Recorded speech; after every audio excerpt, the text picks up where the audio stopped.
I got 4 of the 250-gallon water containers to take up to them, to the homeless campground. We got some blankets and some clothes and other stuff that they're needing, toothbrushes, trash bags, pots and pans, and of course the little wood stove that I built. So that'll be going up. But when I come back here in a few minutes, or well, it'll be a few hours for me, but it'll be a few seconds for you. We will introduce you to Maggie, let her tell you a bit about the place, and you know, maybe that'll convince some folks to help them out, and maybe they have donations, or maybe they have some extra funds they can throw at the GoFund Me. But something we really like to help these people. All right. Anyway, hope you stick with me through this video. I know it's not my usual video because I'm not building anything, but this is kind of important to me, so stick with me, guys. Thanks. So I've already managed to get the, well, with the help, got the water containers offloaded, and so that's set up for them. And then this is where these folks live. They got a disabled school bus for one of them, and then there's that little camper. One of them lives in a little round tent there. We have a little family in this little camper here. There's another little camper over there. This is their kitchen area that I was speaking of. They're actually getting ready to light up my little stove, so let me go check on how they're doing, and we'll get back to you. Okay, so Maggie's getting ready to light the little wood stove here. There's a pot of chicken and noodles on it that we brought with us for them. Probably might need more. You got a lighter, Meg? I do have a lighter. I might need Dave to go fetch me more sticks. Alright. We do have these zip ties here. So if I... Alright, I'm going to give him a hand here real quick. Okay, now we got some little twigs on there for her. Alright, so... And we start it like that. One corner, right? And then we put this on top, right? Right, well, let it burn down a little bit. Over here. Okay. So, now what I'm planning to do is use the weave. Yeah. So, There we go. The whole thing is weave. We can hold it up at many different points. But to make your life slightly easier, what we're going to do is come all the way to this other end. Exactly. So that way, if we're holding up one point on either side, well, we're going to hope this lights. You don't have to stand there and hold it up the whole way. Alright. Yep. And now we should be able to slide this as far as we can. Unfortunately, we can't make it all the way to this pole. That sucks. Okay, now you should be able to start loading some stuff on there. This is like super We still dry. can. If you want to, we'll have to break those zip ties. Get it over the flames as best you can. That is really cool. We don't gain much distance though. And you can put these charred pieces in there. They will light really fast. No, you don't want to put any more about that. That I'll do. Yeah, no sense in making a bonfire. So now you can close that and open this. And then we'll just check it in a minute here. You know what this was originally? So you'll notice right now, look at the smoke. yeah, right now it's smoking, but here in a few minutes is that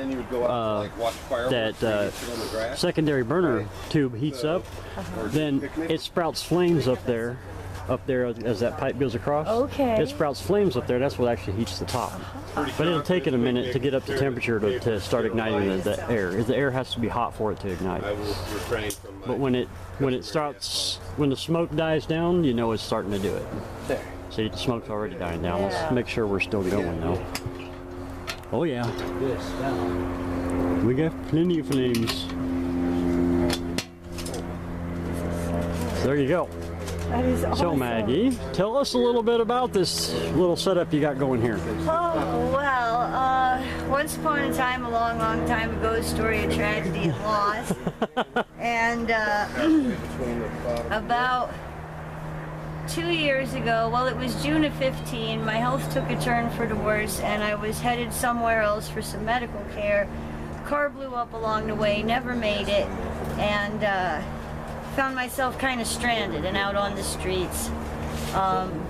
And met some very interesting people who helped me get along and learn how to survive and get by. And so when I was able to finally, it took me like 18 months to get home again from this wonderful little adventure.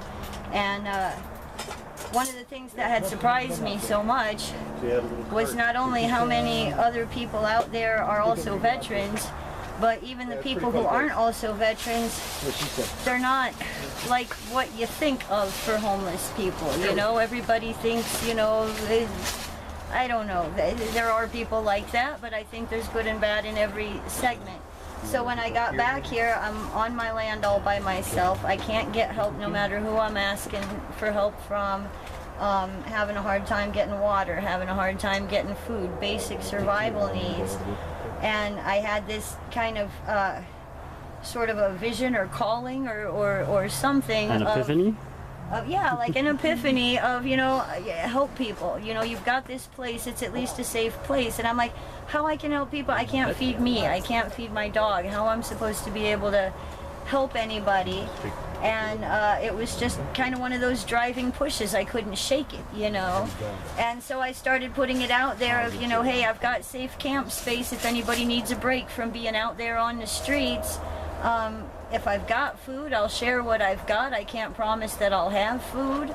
I can't promise to provide much of anything other than a place where you're allowed to be, and you don't got to worry about being trespassed or kicked off, or, you know, I own this.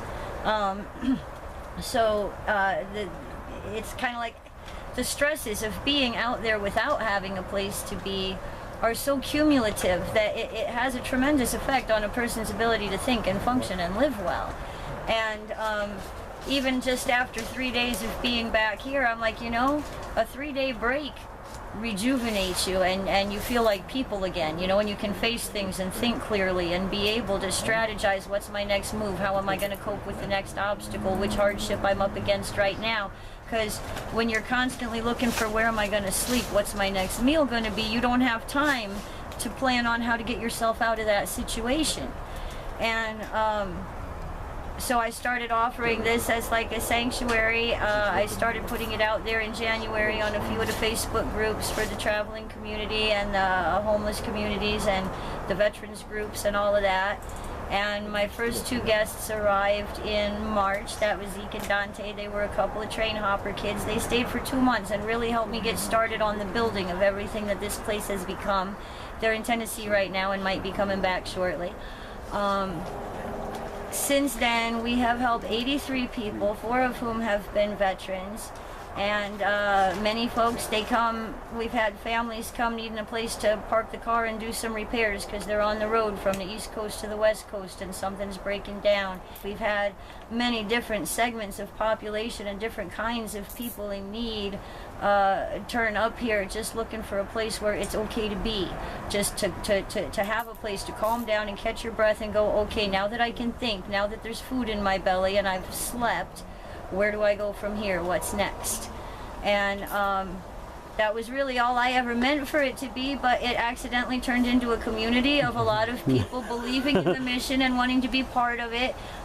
Clearly, if we're only about the homeless, disabled veterans, there's nobody to help us take care of things and do the work that the land requires. You know, there's a lot of physical impairments and things, and we need able bodies. Right. And not all the able bodies are veterans, but if they're willing to help the veterans, you know, you're welcome to be here to help us make this a thing, because this is an important mission. We are all family. We are all one. We all deserve to feel safe, and we all deserve to have a full belly and a safe place to lay your head and rest.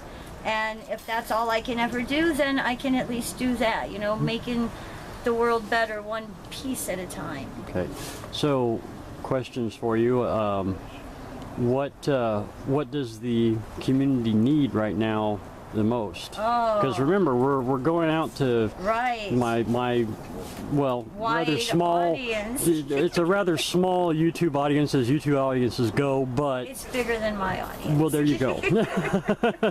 I would really say right now the priority is on construction materials and a vehicle. Those would be our biggest needs. I would have said water, but you've hooked us up so fantastically with water containers, and that's just, you have no idea what a tremendous relief and blessing that is. So now that water is far less of a pressing consideration, I would have to say construction materials and a vehicle. We do have. So you're building a yurt right now? Yes, we are building a yurt right now. You want to come take a look at where we're building the yurt? Sure, we'll walk down.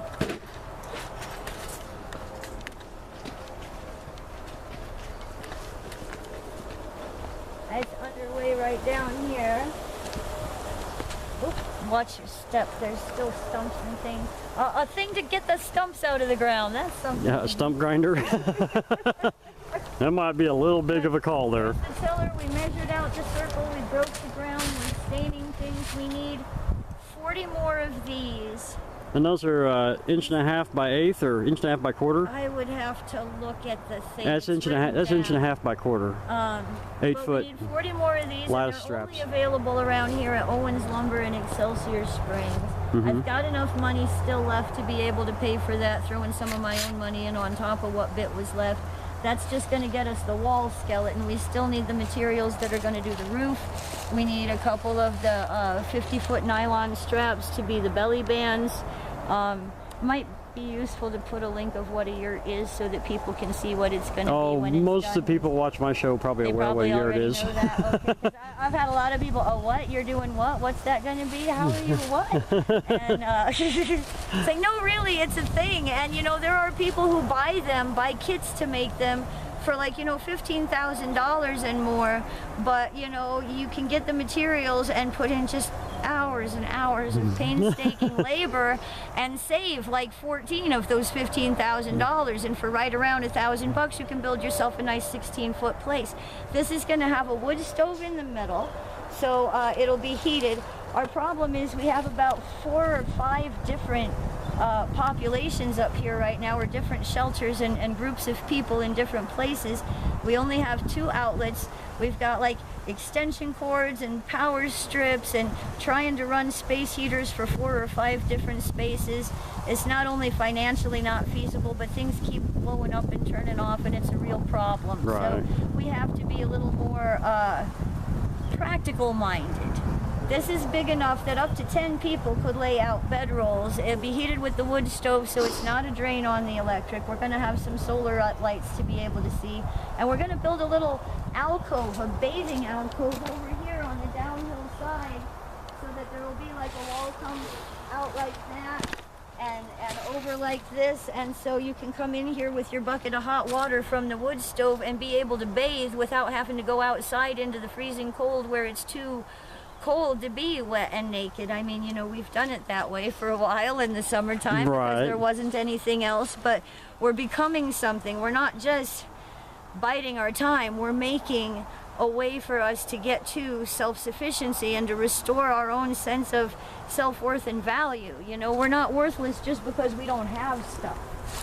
And too often, because of the way you get treated by society, if you don't have stuff, they start treating you like you're worthless. And if they start treating you like you're worthless, it doesn't take long before you start feeling like they're right. And that's just not cool. I'm sorry, am I babbling? No, you're actually doing excellent. You're doing quite well.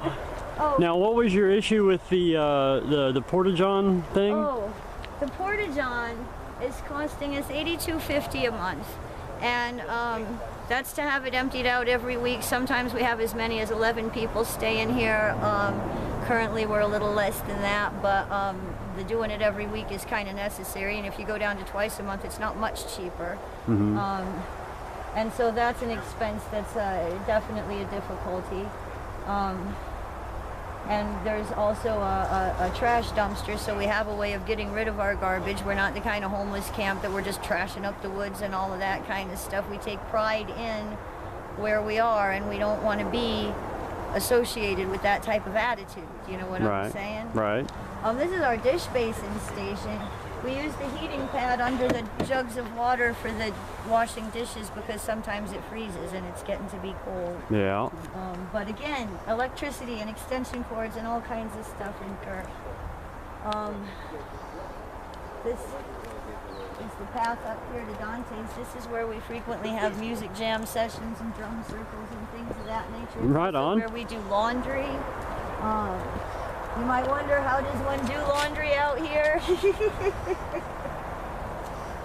We heat up the water on this fire here. We're about to like bring in a wood stove for the winter and all of that. I have a guest. Yeah, they're very good mousers, the cats around here. Oh yeah, I so imagine. You can see we've got the roof overhead so that even in storms and rain we can have a warm fire going and sit around and play instruments or just enjoy the fire, have a weenie roast, things of that nature. We heat up the water there and fill a tub and then do the laundry with a plunger and hang it here under the roof so that if it rains our laundry's not getting rained on. Weird little lifestyle things about. Well, looky there. You want to hear about this one? This one's kind of exciting. It's in limbo, stalled for materials right now too. This roof part with the slanty, this is just a temporary thing. That's not the final deal. Right. This is going to be straight level across and with a sleeping loft. So there's going to be like the floor part and more support, and up above the sleeping loft and that barn-shaped kind of roof. Ah. So that, you know, 3 or 4 people could easily bunk down in there and still have all of this room for their gear or our storage or whatever. We got this far, and it's a little bit stalled for materials. We need headers and footers and plywood, and I don't even know what all else. We'll have to talk to our construction dude that's good at that, Miguel. Yeah. He knows all about how to look at it and figure out exactly what we need and how many of them and what size. I don't have that knack, unfortunately. Right, right. But we do have a great deal of material, just not enough of the right stuff to be able to proceed forward with this at this time. Right. But that's another pending construction project. This here is a smoker that Miguel made. Right on. And you can see we've still got tents up. These are unoccupied at the moment. But let's see if there's even... Miguel made this. Well, there you go. Nice big smoker. So we can smoke big slabs of meat if we get any deer hunters want to throw us, you know, a quarter of venison or anything like that. We can, somebody wants to throw us a piece of pig or a piece of cow, we've got the ways to be able to prepare it. And slow smoked meat is actually very storable, so that's a good You thing. should have seen the bacon we got. It was not like sliced in a package at the groceries. It was a solid, great big slab of bacon. And I think they had to cut it to make it fit in the smoker. But it smelled so good for like just hours. I know it's not done yet. But, yeah, crazy good bacon in the smoker, let me tell you. And we are always up for feeding anybody hungry want to come up and share a meal with us. We usually have more than enough to be able to feed somebody that shows up hungry on short notice or no notice.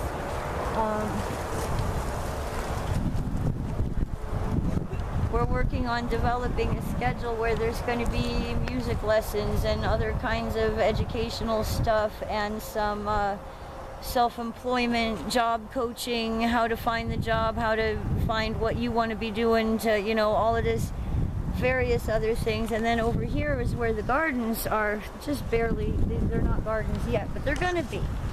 This is where our real key to self-sufficiency lies. And this is part of the long-range plan. You know, we are going to stand on our own and be able to not beg anymore someday. We've just got a big chasm to jump in order to get there. But out here, there's going to be more and more and more of these garden beds, and there's going to be a greenhouse. We're doing all organic, natural kinds of ways. We have to do it this way because there are deer, and they love everything I plant. And I'm not planting it for the deer. I'm really not. So we have to build the little boxes, which allows us to use a better, you know, the compost and the aeration and the drainage and all of this is so much. But we don't have enough of the beds built yet. So one of the things we need is any kind of boring old scrap lumber, as long as it's at least 3 feet long. We need it for building like dozens and dozens of these little boxes. I got this all the way down. I mean, that fence there is not mine, and the stuff behind it is not mine, but all the way down to the corner of the road where that is mine now. So you were just saying about internet access out here, that it's a big necessity. It really is. Since we don't have a vehicle, we don't have a way to get to the library. And because we're sort of making all this up as we go along and trying to figure out what shelters can we build, what do we need in order to build them, how do we build them once we have the materials, the tutorials, everything's online. In addition to which, the people who want to be seeking work, a lot of jobs can only be applied for online, and a lot of the jobs that the people here would get are like, you know, the Craigslist odd jobs kind of things, as they're working on building their way up to something better. And there's just no way to get by without it. And then when we need something, you know, oh help, somebody took a lot of our blankets, what do? All I can do is post it on Facebook. If we didn't have the internet, we wouldn't have a way to reach anybody, and they wouldn't know what we need or what's going on out here. It's also very useful educationally. There are people who have come through that are working on their high school diploma, GED kind of stuff, where they're doing online college courses. Right. And having the internet here saves them the tragic. So it's not a luxury to you guys. Yeah. It's actually a utility. It's actually a utility and very necessary to us, and that's all out of my own pocket in my own name on the 2-year contract. It's not even, I mean, the Porta-Johns in Shining Turtle, the dumpsters in Shining Turtle, the electrics in Shining Turtle, but the internet's all on me, and I don't mind that. So going back to that, you say that those items are in Shining Turtle. This is a not-for-profit yes. Organization, right? Yes, we got our certificate from the state of Missouri in July this year, 2017. The 501c3 from the federal is still pending. We've got up to 3 years to make that happen. We're still working on getting connected with the right legal people who can help us move forward with that. Mm-hmm. So that's in the works. So in Missouri, people that donate to you can write that off on their taxes? I believe so, yes. Okay, okay. We still are not able to take advantage of, like, you know, we still got to pay the usage tax on the electricity and stuff like that. We're not allowed to be tax-free ourselves yet until we get that stamp of approval from the IRS. Right.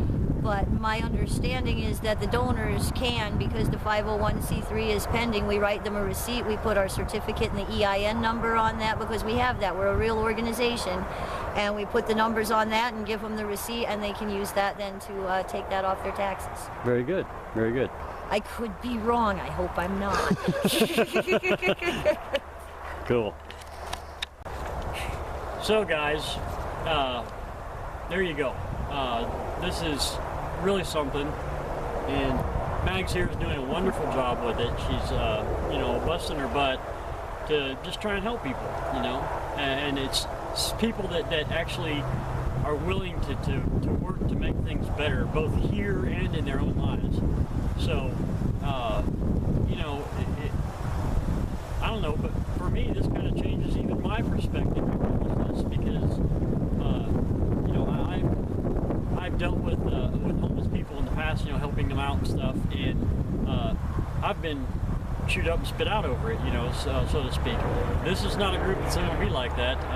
I can see it firsthand. They're a hard-working bunch, and you know, the time that they're not working for the American dollar, so to speak, they're out here working just, you know, to make things better for them.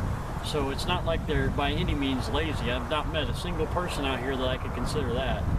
So if you guys have got, you know, well, you've got the information on what they're needing out here. If you happen to be in the North Kansas City and North Missouri area, look them up. Yeah, I did find out that you can go to Google Maps and actually put in Shining Turtle Lodge, and it points you right to it. So it's not hard to find. It is out here a little ways. Some rough roads the last mile or so, but you know, come out here and see for yourself. And if you've got the ability to help these people, you know, hey, give them a leg up, because they'll definitely appreciate it. All right? So until next time, we'll get back to the builds, right? Thanks for watching, guys. We'll see ya.